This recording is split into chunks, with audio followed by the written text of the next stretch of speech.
Kapanen can't go to the AHL. He'll go to Timra because his father's the GM and he's going to get first line minutes, power play minutes, all that fun stuff. But I really do feel like, right now they're kind of destroying not his will to live because that's being exaggerated, but like, his that enthusiasm that you have at first until you really smash into the wall that is the NHL. I think that's gone.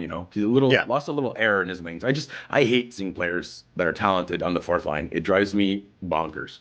Yeah, and it's a tough balance, right? Because you want them to play and you want them to get those opportunities. And like we just talked about with Wolf, sometimes to get ready for the NHL, you need to play in the NHL. But there is also a bit of a gap there where there can be some growth that can happen as well. And so it is nice in theory. And for a while out here, it was any young player. It was, well, if they're not playing with Gaudreau and Monahan, then what are we even doing with these guys? Why are they playing on the fourth line? It's like there's only one of those spots that you can put with those guys. You kind of want to see where they grow and see what you have in them. But you also, like you said, you don't want them just to get their brains bashed in for 10 minutes a night and get every bit of joy that they've ever had just knocked out of them on a nightly basis because they played 8 minutes on a Tuesday in Minnesota. And here's the other part. Oliver Kapanen has the lowest expected goals in the entire NHL, and it's actually not close. He's below 30% right now. I don't think it's his fault. I can't ever blame a rookie for struggling on the fourth line when you have talent. It's just it's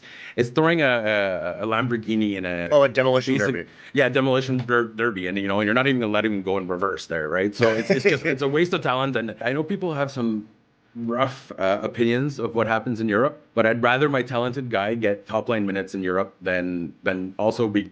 He's a little small for the AHL, and you've watched the games. It's a rough league. It's not what it used to be, but the AHL is still a pretty rough and tumble league.